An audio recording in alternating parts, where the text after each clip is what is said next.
What's going on, guys? So we're back again with another gameplay video. This time we have Adam here on the left playing Blue Baby, still trying to keep that dream alive.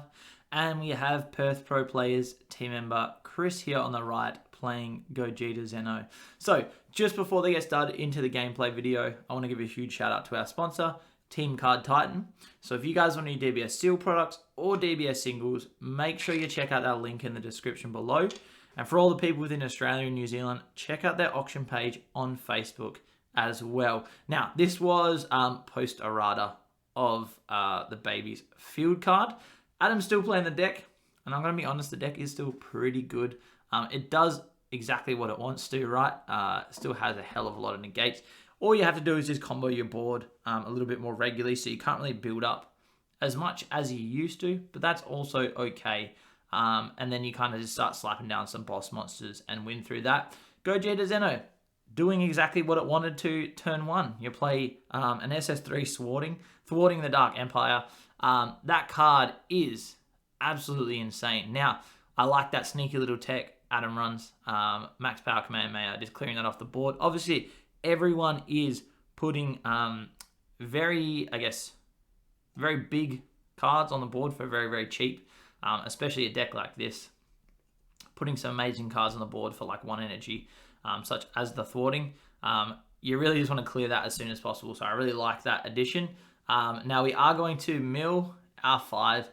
Unfortunately, not getting anything too valuable. I think we do have Kai though in the warp, if I saw from the last turn. So we can go and get, we can play our Unison out, which is not too bad.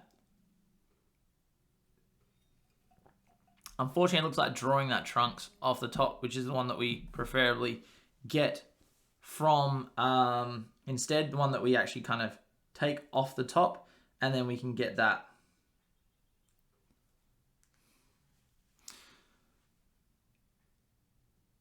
Yep, so going for the Kai effect here, bottom decking, and then we can play out from our hand, which is nice here. So we did get that one. I think turn 1 we got to see that, which is pretty good. And then we get to warp our Trunks, drawing a card, plussing some markers. And the fact that this has that down tick effect is just so very, very strong. It's very, very powerful what it can do. And being able to do like what old 7-cost Mirror used to do all the time. It's absolutely ridiculous how much power it actually gains, especially with a leader like this as well. Now we're swinging in with Baby. All we want to do is just draw cards, right? We're going to control when we want to take life and when we don't want to take life, right? So that's just pretty good for this deck. Now, what Adam does, and I don't know if you can see it in hand just there, but he is running the 5-cost freezer that makes the opponent mill. And the way he plays it is the Rebirth of Justice. So it's kind of a little sneaky thing that a lot of people wouldn't expect. Clear the whole board, but then it kind of also does, it's very similar to what Ender at 18 mil does, but is similar to the way that Hatch works, is that you slow down the game enough, your opponent's going to draw enough cards, unexpected, they're going to get hit with something like that and potentially mill out their whole deck to close out. It's not as consistent, I guess, as what Ender at 18 mil is, because obviously you're building up so many cards every turn, right? Because of the Android 21 scheme, all right? But it is a pretty cool little thing that can be done.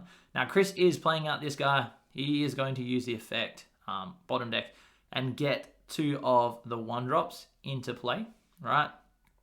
Both very strong 1-drops as well. So especially against this deck, right? Those 2 1-drops are absolutely ridiculous. Very, very powerful. So he is swinging with it. Doesn't want to keep it in standing, but if you can establish more than that, that is of course the ideal thing. Going for his Awaken just here, so untapping 1, drawing 1. Chris trying to put the pressure on as much as possible, and that's what you have to do against Baby. I think usually if they have a low energy cost, what you need to do, a low energy, you need to just put the pressure on as much as possible to really put that pressure through and try to close out the game before they can just negate absolutely everything. Now, Adam doing what Baby wants to do anyway, just taking early damage. That's completely fine. As I said, he can kind of control the damage he wants to take and the damage he doesn't want to take, especially with this deck. So you feel pretty comfortable. So it looks like we're going to take that damage. More than likely going for our Awaken as well. Swinging in with the Vegeta. So Chris trying to keep that pressure on, like I said. Potentially comboing some cards so he can get an overarm going. So that he can then play out another one of the thwartings onto the board and try to keep, again, more pressure going into this leader. But more than likely, at this point, I would assume that Adam is going to have some negates, surely, by now. So we are going to Super Combo bottom deck drawing 2, taking it to 25. So either forcing some cards out of the hand, which I like as well, Awakening, drawing 2. More than likely, we've got something to at least combo. So I believe he can, if he wishes, he can combo that Freezer. But it looks like he's just going to take the damage. I'm assuming we've got more than enough negates in hand at this point, right? Surely. So we are going to go the effect of the mirror. Swinging into leader, I'm assuming once again. Putting that pressure on. Super comboing again, more than likely. Because we've got one sitting there on the top.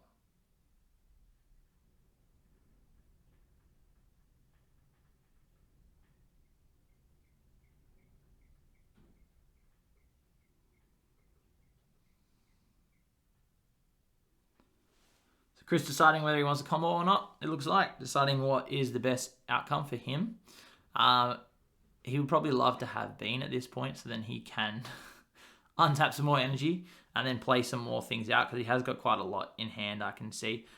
He'll probably, or more than likely, will go for an Overrealm, just one of that Trunks on the end there, so he can then hopefully get a Vegeta and Goku into his warp, so that way he can play out one of the Gogetas at least. So it looks like we're going to go for Oceanus on the swing.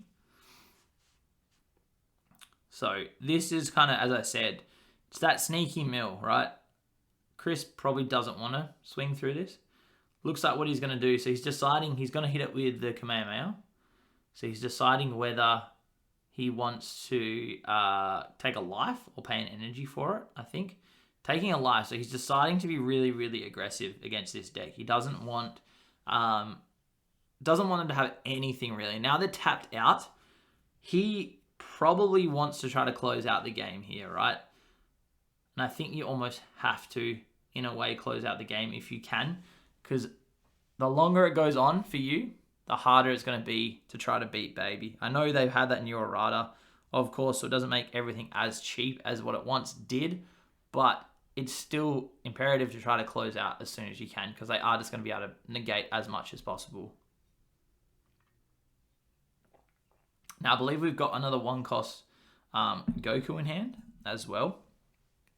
And hopefully we have a decent enough Overrealm that we can potentially play out a thwarting as well, because we've still got access to 2 energy. So it looks like we are going to Overrealm. We're going to hit a Trunks here. So the good thing is we're getting that back at the end of turn as well. Swinging in here. We are going to Chilled, which very unfortunate. So unless we have a thwarting, I don't see us being able to close out the game as easily here, right? So if we have that thwarting, it would be ideal. Again, we do have to warp a card from hand as well, because of the, I believe it's Fighting Against Fate we have on the board just there, the 1 cost. So we would have to warp a card from hand to use the effect. So he'd be 1 card down, unfortunately for Adam here. So we are going to hit this Gogeta. Very powerful card once again. Being able to put 2 in, and then we can play those 2 out as well, which is great. So we are going to swing in, and as well, we probably would have hit the warp from the Oceanus previously, so we don't have to warp that one. It is a once per turn effect, so my apologies for saying that just then. It is a once per turn effect, so I believe he would have had to warp for that effect previously anyway. Now, what we're going to do is we've got 3, I believe, in drop. Interesting, Adam probably could have chosen to combo up if he wished, so that he did have his 5 if he needed to. But we have the option here now is Chris has 1 energy left standing. Does he go for these fightings and the Vegeta, or does he leave it where it is? Because he's only got 1 swing, unfortunately, that can take a life. Now, Adam now has access to 3 energy. Quite a few cards in hand as well, as you can see, which is quite nice for him. Now, the Trunks comes back to hand at the end of the turn, which is really good. Quite powerful effect that he gets that back to hand. So it means his hand hasn't really gone down too much, which is ideal for him, I think. So we're going to swing in here with Leader, drawing a card. Always valuable. Quite a lot of cards in hand, as you can see. And we're going to do a Draw Monkey just there. So what we can do is we can pay our 2 if we wish and draw some more cards. But now we've got our Sparking 5 live as well. So drawing 2.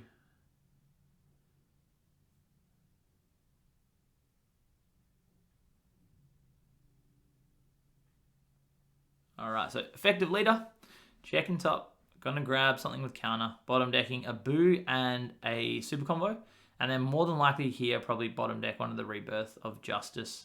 We don't really need it in hand. Right, we don't need that many cards or copies of the card in hand. I think 1 is okay. So passing back over to Chris. Now, 2 energy up means that there's a lot of energy up, more than likely.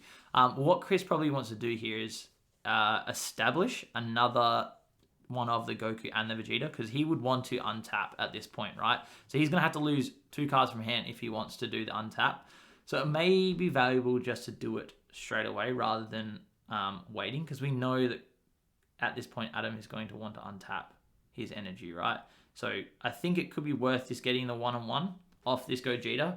Yes, you lose a swing, but the fact that you're going to rip some cards from Adam's hand is definitely valuable here. So I'm thinking that could be the better option. Let's see what Chris decides. He's the one that plays the deck more regularly than I do, so he maybe feels differently.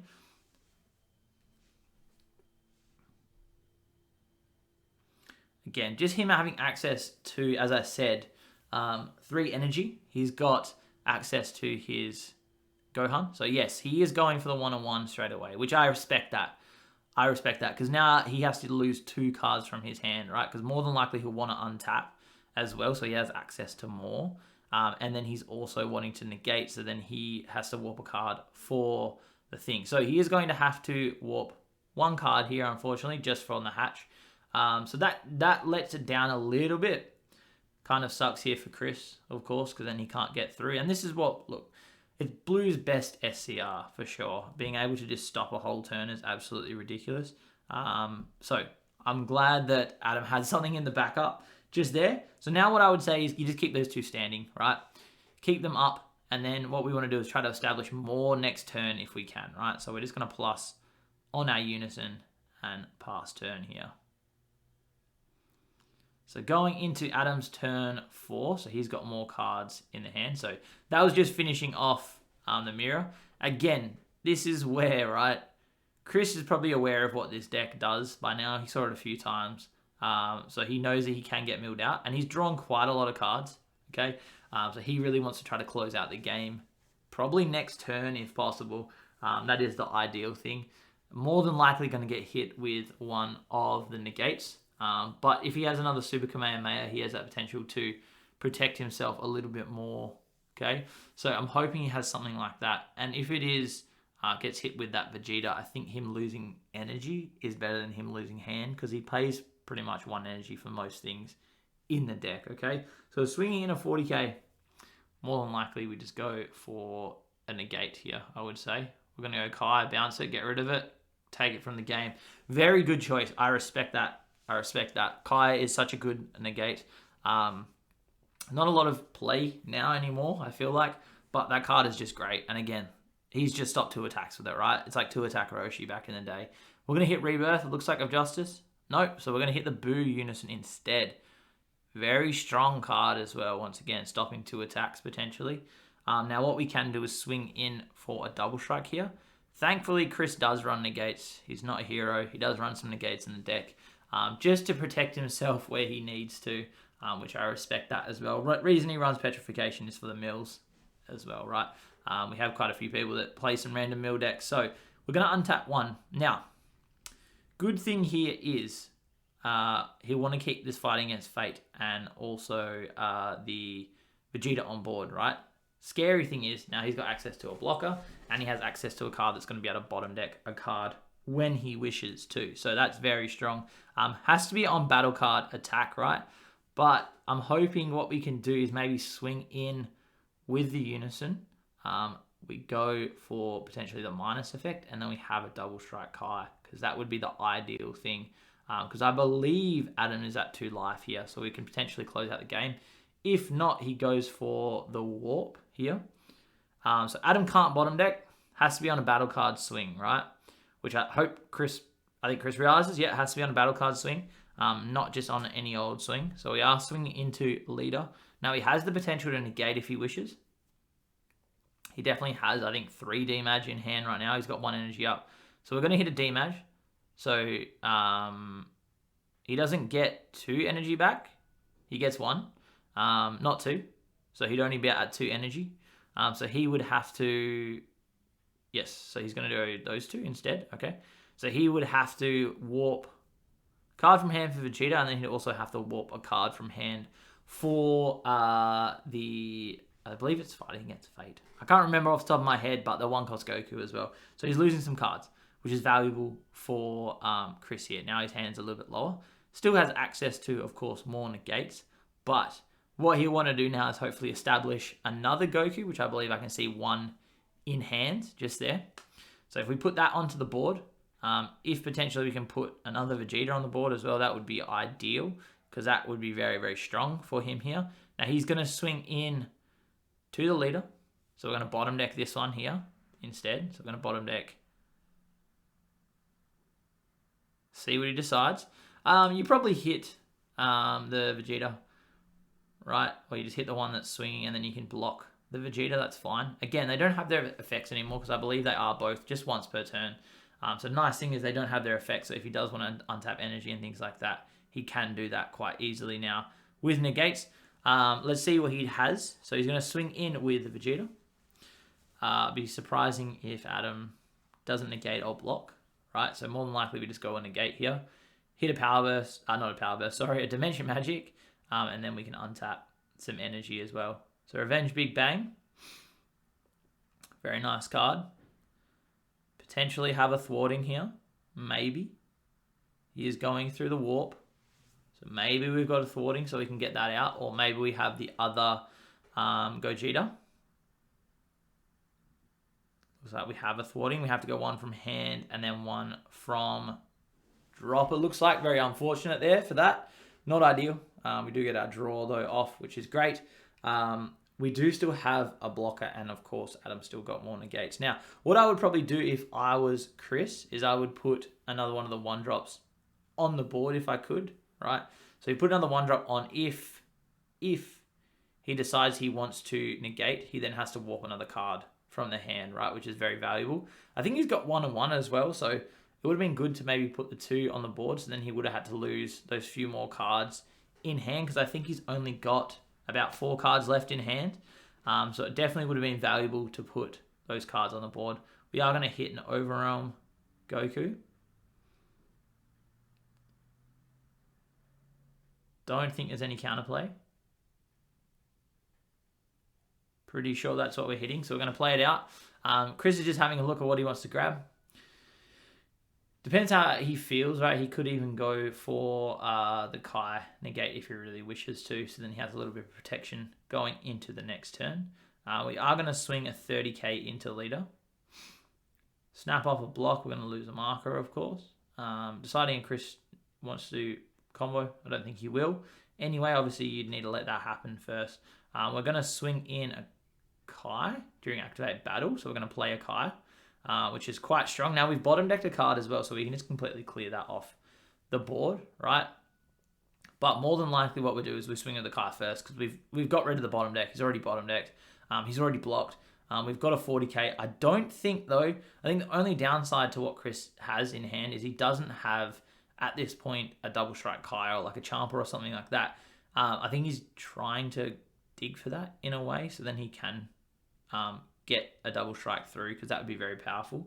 Now, we're going to take a life. It's taking a life. I believe we're only at 1 life just now. Going for super combo, so really digging for that double strike, I think.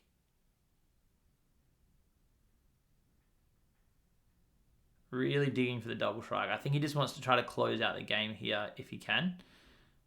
Now, taking it to 25. I believe it's 25 to 25. So I think Chris prematurely took the life, but was meant to take it on the swing.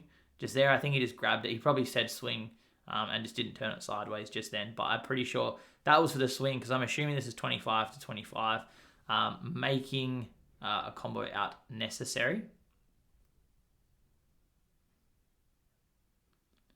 35, we're taking it to just there.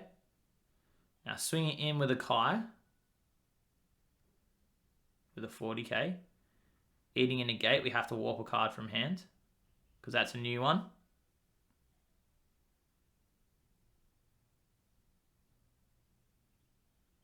So anytime we counter, have to warp a card from hand. So Adam has to lose a card from hand just there for that. One card left in hand. Now, I'm not sure if Chris has a double strike or something else that's relevant that he can kind of get out onto the board. I think he's got the evolve costs, but at this point, I believe they have to be standing. I don't think it restands it. It looks like we're going to go for the mirror, swinging into leader. More than likely going for our minus just here. And then we have the double strike, right? And he's getting 5k for every swing. So yeah, there we go, guys. He did have the double strike at the end, closed out the game with that swing, got the counter out of the hand, which is very, very powerful. So absolutely ridiculous numbers is what Chris is saying because he's counting that all up. And then also whatever else is in his hand too.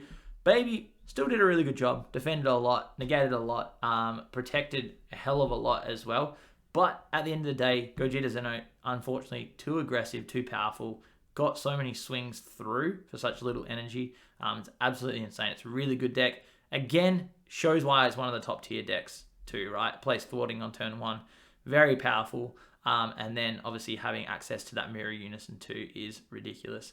Hope you guys enjoyed the video. If you did, please remember to subscribe. Hit that bell to stay notified. And I'll catch you guys on the next one.